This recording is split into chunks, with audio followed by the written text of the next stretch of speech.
Hello dudes, எல்லாரும் எப்படி இருக்கீங்க? எல்லாரும் நல்லா இருக்கீங்கன்னு நம்புறேன். இப்பதான் நீங்க நம்ம சேனலை புதுசாக பார்த்தீங்கன்னா மறக்காம சப்ஸ்கிரைப் பண்ணிக்கோங்க. ஸோ இன்னைக்கு வீடியோவில் என்ன பார்க்க போறோம்னா, இன்னைக்கு விஜய் வந்து இந்த கரூர்ல இறந்தவங்களோட குடும்பத்தை அன்னைக்கு சந்திக்கிறார்ல, அதை பத்தி தான் இன்னைக்கு பார்க்க போறோம். நாங்க வீடியோக்குள்ள போலாம்.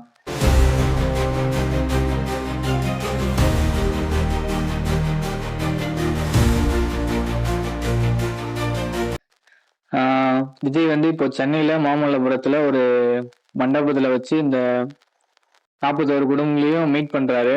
அதுல அவர் என்ன சொல்லியிருக்காருன்னா, ரொம்ப அழுது பேசியிருக்காரு போல.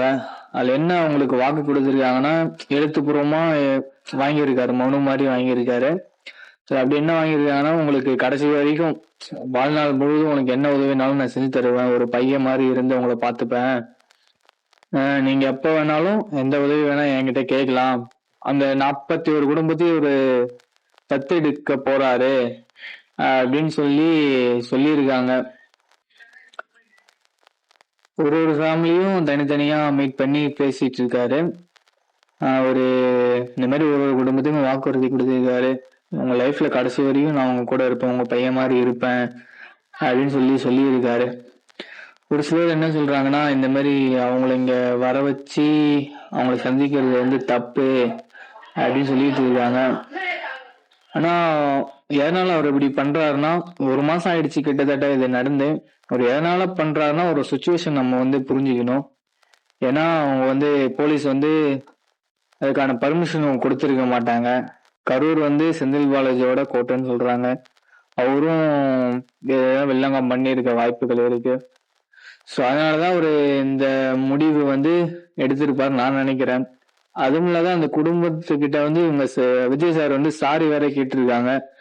என்னன்னா, இந்த மாதிரி உங்களை இங்க வர வச்சதுக்கு வந்து சாரி, எனக்கு வேற வழி தெரியல, என்னோட சுச்சுவேஷன் நீங்க புரிஞ்சுவீங்கன்னு நம்புறேன் அப்படின்னு சொல்லியிருக்காரு. அவங்க 41 குடும்பம் இதை புரிஞ்சுக்கிட்டு தான் அங்க கிளம்பி போயிருக்காங்க. ஸோ அதை பத்தி நம்ம எதுவும் தப்பா பேசக்கூடாது, அவங்களோட சுச்சுவேஷன் நம்ம புரிஞ்சுக்கணும். விஜய் வந்து இந்த 41 குடும்பத்துக்கும் கடைசி வரையும் பக்கபலமா இருப்பாருன்னு நம்ம நம்புவோம். கண்டிப்பா இருப்பாருன்னு தான் எனக்கு தோணுது. நீங்க இதை பத்தி என்ன நினைக்கிறீங்க? இந்த 41 குடும்பத்தையும் சென்னைக்கு வர வச்சது தப்பா கரெக்டான்னு நீங்க கொஞ்சம் கமெண்ட்ல சொல்லுங்க. இந்த மாதிரி யூஸ்ஃபுல் அப்டேட் தெரிஞ்சுக்க நம்ம சேனலை மறக்காம சப்ஸ்கிரைப் பண்ணி வச்சுக்கோங்க.